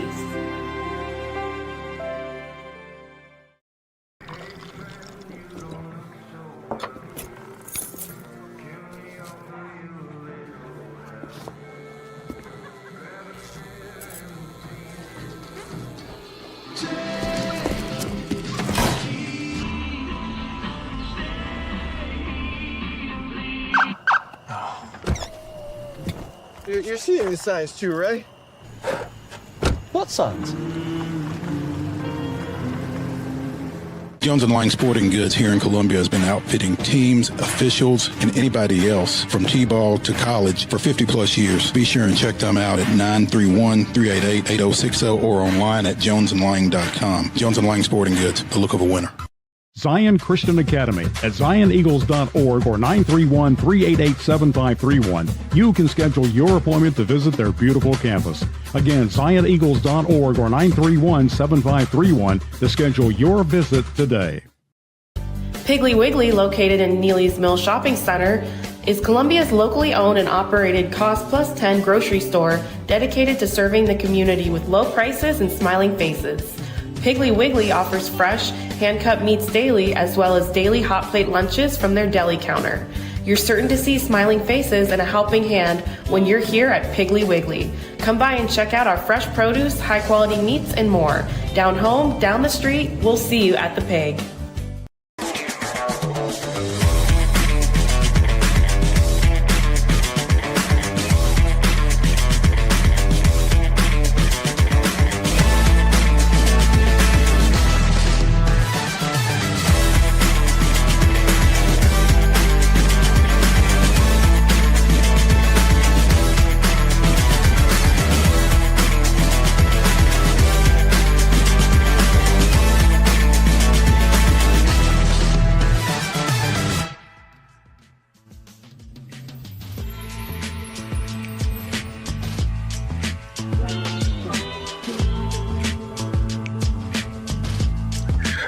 Throwback Thursday continues here on Main Street Sports Today, presented by the Tennessee Orthopedic Alliance of Columbia.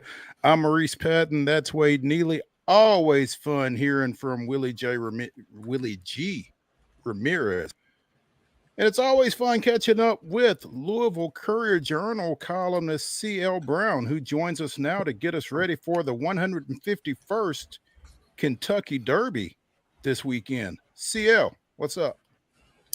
Oh, man, same old stuff. Getting ready for Derby all week. Been out there on the backside of Churchill Downs.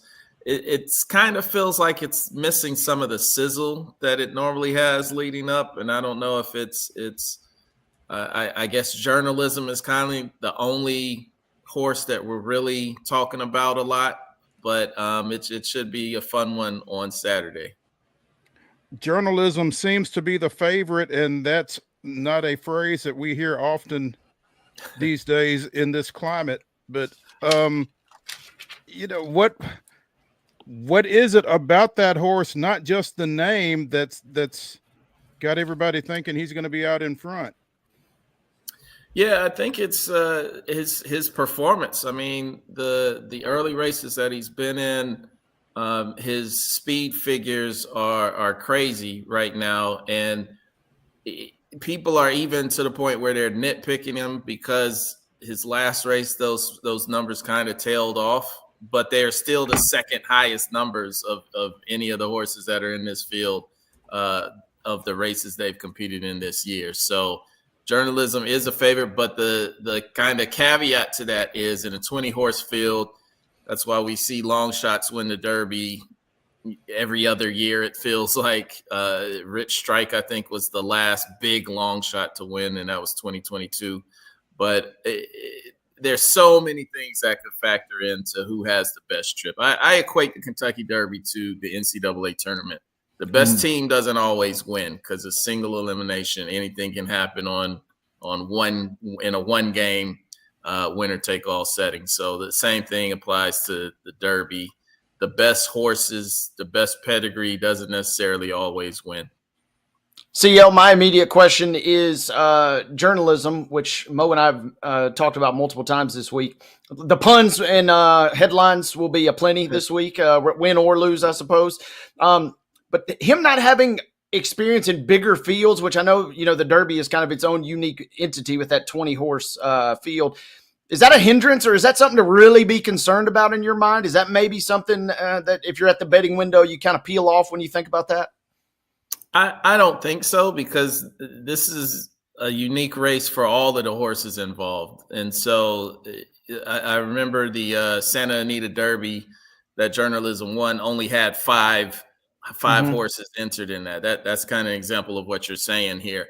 And now it's going to be 20. But I do think it really is going to come down to who breaks the best and who has the cleanest trip. And we're looking at possibly a lot of rain Friday and Saturday before the race. And so it could end up being a sloppy track, which could again factor into what horse ends up winning, because some of them like those conditions better. Some of them need to win on a fast track.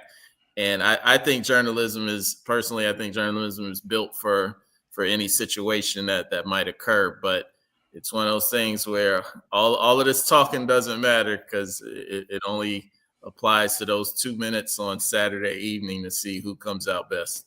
So, I know we're talking about the Derby, but you kind of went Masters right there. It's a tradition unlike any other that rain is going to be in the forecast during Derby week. And it sounds like I'm looking at it Thursday, Friday, Saturday, Sunday, Monday. I mean, it feels like there will be some element of rain. The only question is how much rain are we talking about? Yeah, and what's funny is my experience covering the Derby. I started at the Courier-Journal in 2000 up to 2013. I left for 10 years, came back 2 years ago. But no matter how much rain you get during the day, for some reason, I feel like God gives a brief window, a brief reprieve, because it's only rained on the actual Derby race one time that I've covered it. No matter how much rain has been going on before or after the actual race. So I'm at least hoping for that, if nothing else, because it doesn't seem like we can wish the rain away this year. Has journalism ran in the rain that you're aware of, CL? And if so, what were the impacts? I can't recall, off the top of my head, I can't recall a race where journalism was in on a sloppy track or any track that was downgraded off track. But that doesn't mean it doesn't happen. I just can't think of anything right now. But I also feel like kind of an underrated angle or theme to this Kentucky Derby. This is a return of Bob Baffert as a trainer who's won 6 derbies. If you're not counting the one he was disqualified for, he's seen his horse come across the finish line first 7 times. But for the record, he's only won 6 Kentucky Derbies. But he's back after being suspended 3 years for the Medina Spirit, is the horse that won in 2021 and was disqualified because of the drug test. And it initially was a 2-year suspension, but Churchill Downs added another year when they felt like Bob Baffert wasn't that he didn't show enough contrition for what had happened. So he's back. He's got 2 horses in it, Citizen Bull and Rodriguez. I actually like his horse, Rodriguez. We'll be starting from the 4th post. I'm planning on including that horse in some of my bets and some of my trifectas and that kind of thing when I make those side bets, because he's a strong horse too. How does that go over if one of Baffert's horses do win, CL? I mean, he's one of the best trainers in the game, regardless of kind of the hiccups in his history. You have some people who do view Bob Baffert as a cheater, and it certainly doesn't help with what happened with Medina Spirit. And I'm sitting here wondering too, just how much he has changed. He's said the right things since coming back. It probably humbled him a little bit. I never thought he was all that arrogant or anything to begin with, but I do think having to sit out and watch the Kentucky Derby be run for 3 straight years, it did affect him some. So I think coming back to this situation, he's wanting to do things the right way. So we'll see if it actually plays out that way or if he incurs some more trouble. CL, while we're talking Baffert, have you laid eyes on him this week? Because that hair, is it still as immaculate as ever? It is, but it's not like, I think Todd Pletcher wins the award for that. Todd Pletcher, that dude never has a hair out of place. He's always coming to the track like the smoothest trainer, the smoothest trainer out there. And his horse, oh man, I forgot the name. His horse is it's not Sandman. I'm gonna have to get back to his horse. I'm drawing a blank. His horse is Grande. His horse is out of post 10, and I'm not sure that it's one of his stronger horses that he's entered in this race, but I do think again he'll have a chance if he can get out front, get out of the gate clean, and get out front. I think he'll have a chance at having a say. And did I read in the comments right? So is Metallica playing in Nashville sometime this weekend? Tonight and Saturday, they're doing a double dip.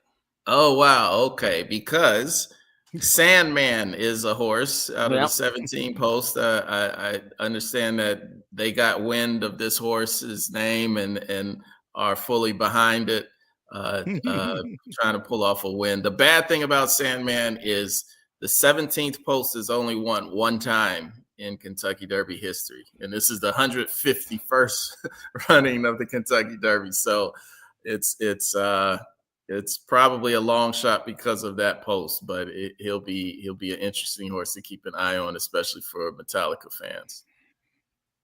Any particular jockey horse combo that you like? A friend of mine has said he likes Burnham Square just because he thinks the jockey provides a decent ride. So I'm kind of curious, is there any sort of combo that you like when we talk about those getting paired up? Yeah, well, going back to Rodriguez for Bob Baffert, Mike Smith, he's vying to become the oldest jockey to win a Derby. He's 58 years old. He'll turn 59 in August. And Mike Smith was aboard. It's not just jockey horse, it's jockey horse trainer combo. Mike Smith was aboard Justified, which was the last horse to win the Triple Crown in 2018. And it's like Bob Baffert and Mike Smith have a kind of magic that they're able to weave. So I think it'll be interesting watching him on that horse as well.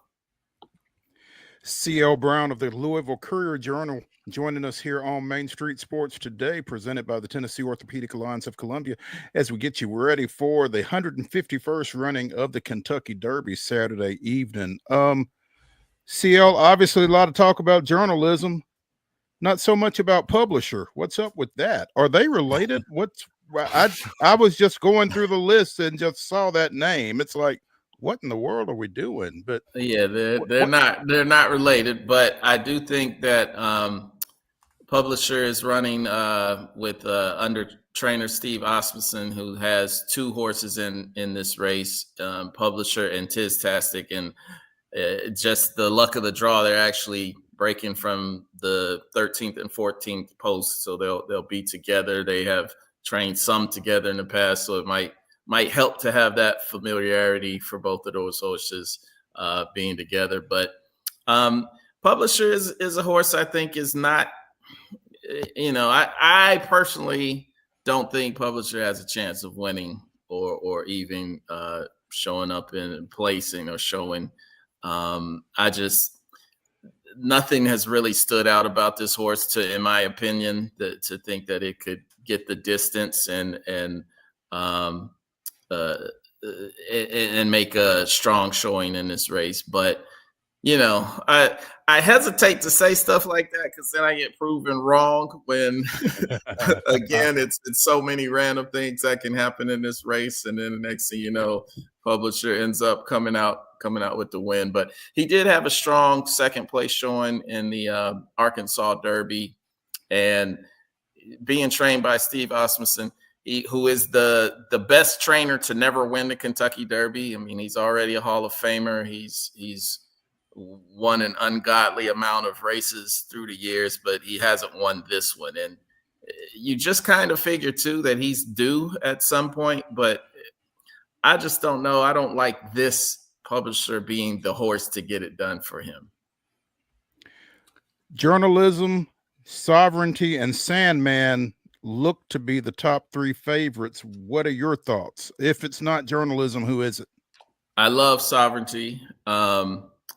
Really, there's only one more horse in this race that I love more than Sovereignty, and I'll get to that in a second. But you know, Sovereignty had a great race in the Fountain of Youth Stakes, which ended up coming down the stretch, and he won by a neck out of that one. And I think that this horse is built for the distance, the mile and a quarter. At Churchill Downs. So he's definitely somebody I've been picking Sovereignty to actually win the race, because generally I don't know if it's just being a contrarian or what, but generally I tend not to pick the favorite in the Kentucky Derby, because I feel like, again, I keep going to this theme. It's just the best horse doesn't always win this race. Mm-hmm. And so I think Sovereignty is so solid. The only thing I don't like is Sovereignty is starting from the 18th post. And that's, you know, historically, it's not a great post to start in terms of the past Derby winners. But a horse that I really like, and as of right now, it's not even in the race. It's the first alternate out. It's called Baeza. And Baeza is kind of a victim of the point system to get in the Kentucky Derby, because they changed the rule this year where if you only have 5 horses in your race, they reduce the amount of points you get to qualify for the Derby. So Baeza came in second in the Santa Anita Derby to Journalism. Had a lead down the stretch, and Journalism caught and passed him. But he had a strong showing in that race. Beating Citizen Bull was also in that field in the Santa Anita Derby. So Baeza came in second place in the Santa Anita Derby, but only got 37.5 points, where second place, if there would have been 6 horses entered in that race, Baeza would have got the full 50 points for the finishing second and would have been in the Derby field. Like that would have been enough to get Baeza in the top 20 on the points leaderboard. So because of not having more than 5 horses in the race, he got cheated on the points, and now he's on the outside looking in, just kind of waiting to see if somebody's going to scratch. And, you know, I think it's 9:00 Eastern time on Friday morning. That is the deadline for horses to scratch and another to enter. So he might not even get into the race, but I think he's definitely one of the top 20 best 3-year-old horses right now out there. And it'd be a shame to me if he doesn't get a chance to show it. What does poor Baeza do Saturday at 6:15 if he doesn't get in the race? Is he just sitting there at the stable longingly looking out the window? I mean, how does this kind of work? Yes. I don't think there's a backup plan, a way to get him in the undercard. Does he go to 4th Street Live? I mean, what does he do? Yeah, he might go and try and get with Pat Kelsey and see what U of L is doing in the portal for basketball. I don't know what they'll end up doing with this horse. I imagine they'll just look to the Preakness to get him in there, and he'll certainly would be well rested for it in 2 weeks when they run that at Pimlico. See, I wanted to ask you one quick one too. We know Jason Worth obviously was kind of a fixture last year with Dornoch, and it looks like he's back again with Flying Mohawk.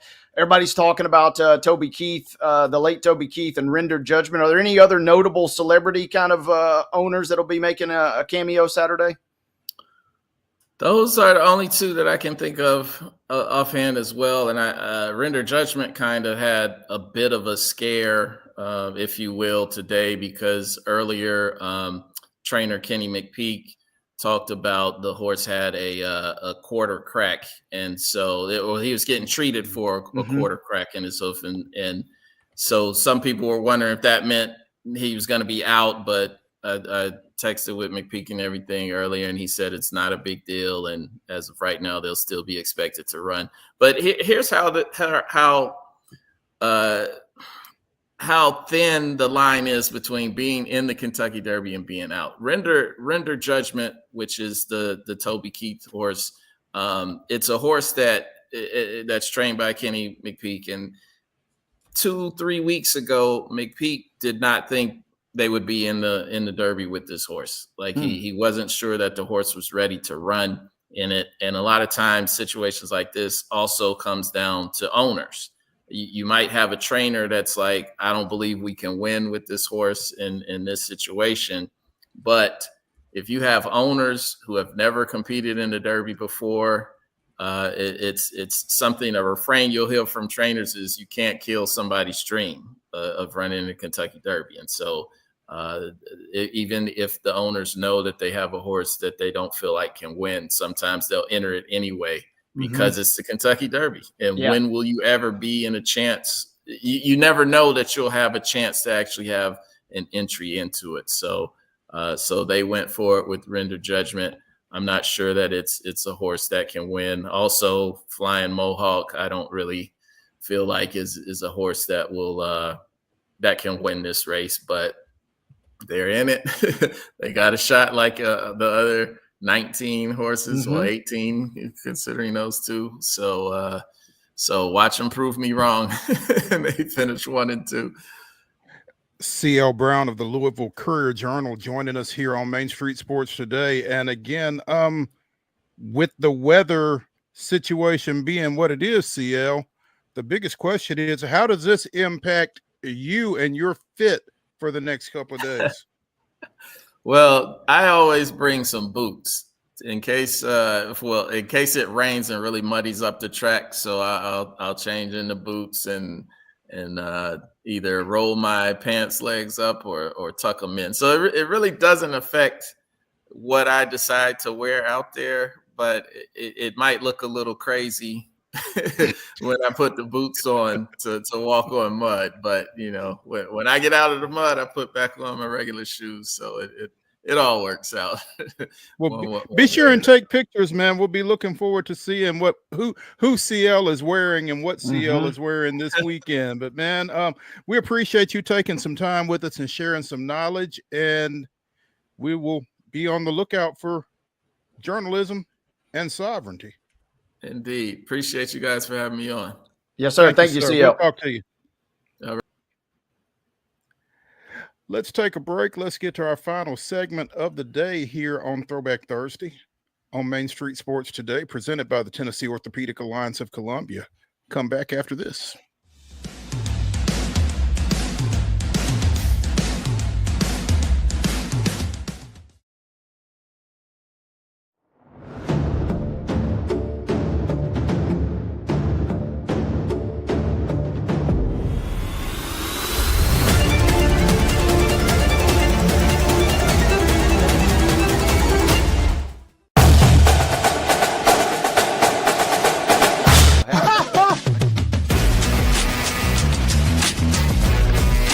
Hey, let's go Stro.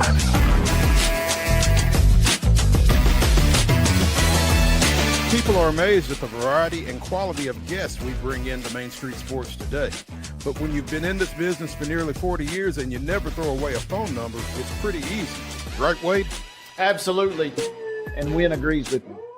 Check out some of our guests featured on Main Street Sports Today. Step back and catch my breath. But I expect nothing less from you, big boy. Let's get going. We make it work pretty good. So the fans are tremendous. It's fantastic. It was really amazing. Performance, yeah. From preps to pros, you never know who's going to stop by, so be sure to listen to and watch Main Street Sports Today from 2 to 4 p.m. daily on the MSM TV app.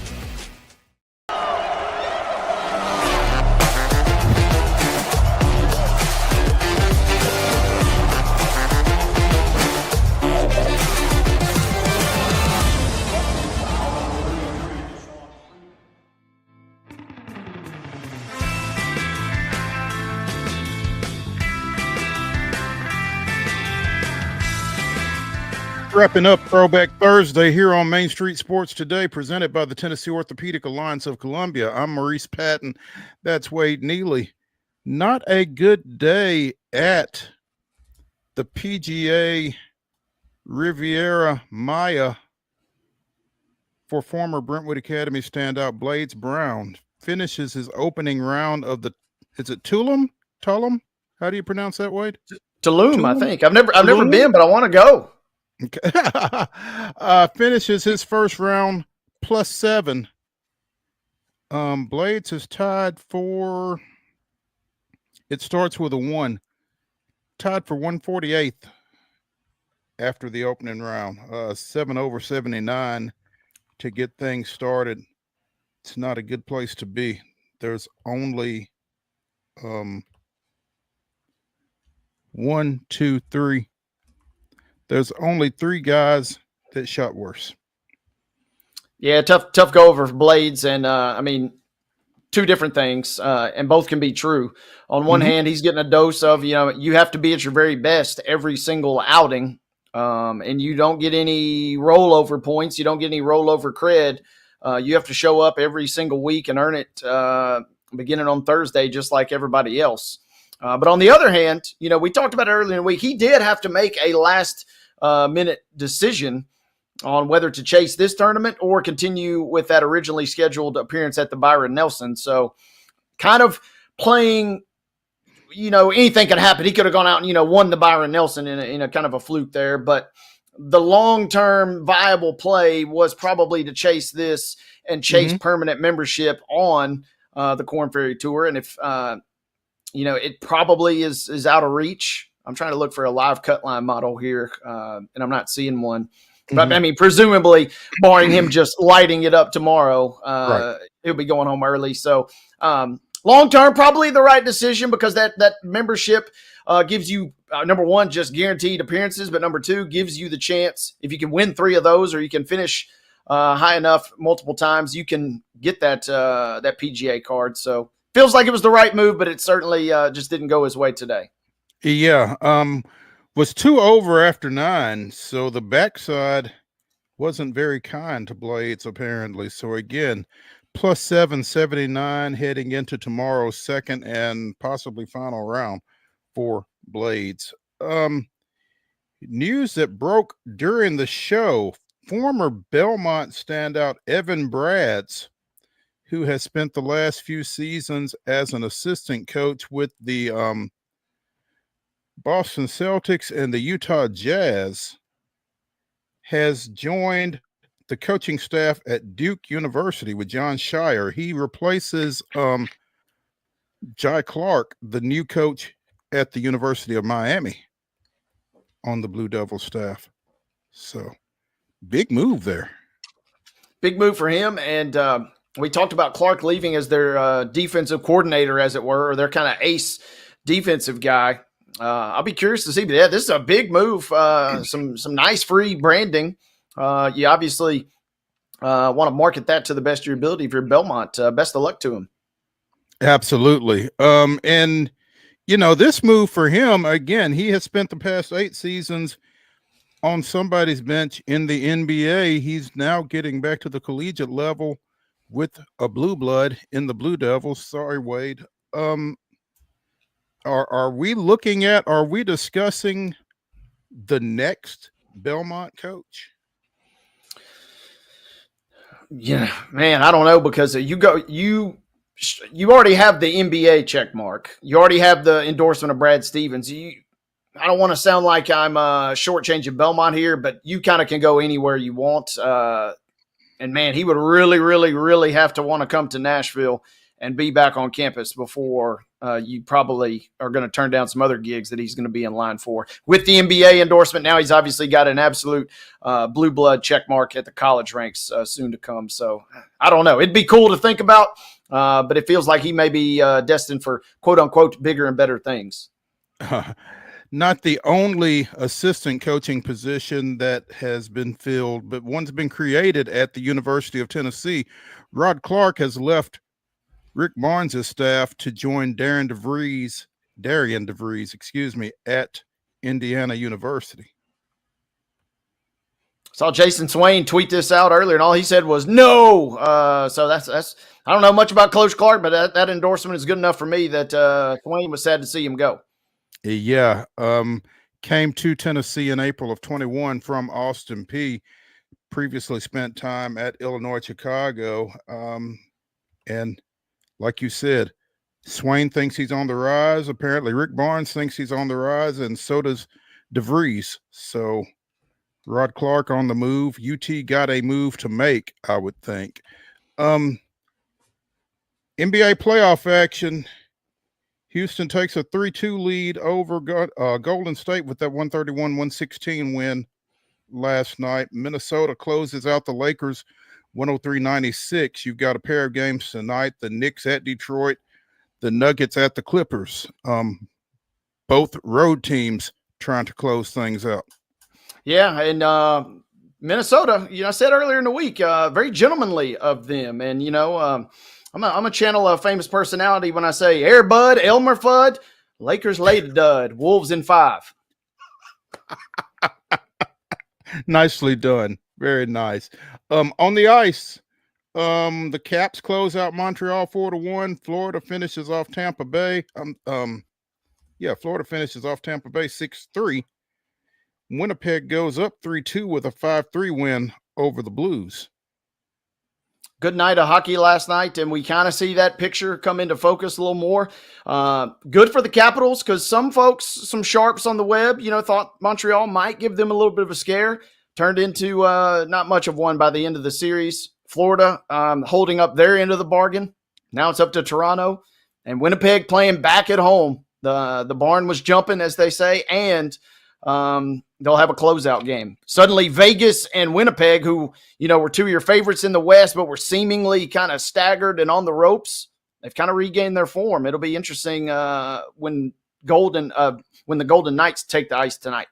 Yeah, Golden Knights taking on Minnesota at Minnesota, trying to finish that one off. Ditto for Toronto at Ottawa and Dallas at the Avalanche. And Kings Oilers to close us out. Yeah, the Oilers getting a chance to close it out at home. They lead that series against the Kings 3-2 as well. So you could have 4 closeouts tonight potentially. And finally, Wade, we're down to 1, and it ain't the Brewers. White Sox 8, Milwaukee nothing. The final there. So long. I didn't need that anyway. One other college basketball note. Apparently Michigan State has made a move with its administration. Alan Haller has been dismissed. Tom Izzo will step into the AD role. He'll share that role on an interim basis, apparently. Interesting. And Deputy AD Jennifer Smith. So I'm not sure exactly what the situation is with Haller, who was he fired Mel Tucker a couple of years ago. Interesting. We will have to dig more into that here over the next few days and see what's up with it. But Tom Izzo, co-AD at Michigan State. Got a nice ring to it. Yeah, it does. That's going to do it for Throwback Thursday here on Main Street Sports Today, presented by the Tennessee Orthopedic Alliance of Columbia. Join us tomorrow at 2 when we will be joined by Chris Lee talking some SEC baseball and Valer Shabilla talking Nashville Soccer Club. We'll see y'all tomorrow at 2 o'clock.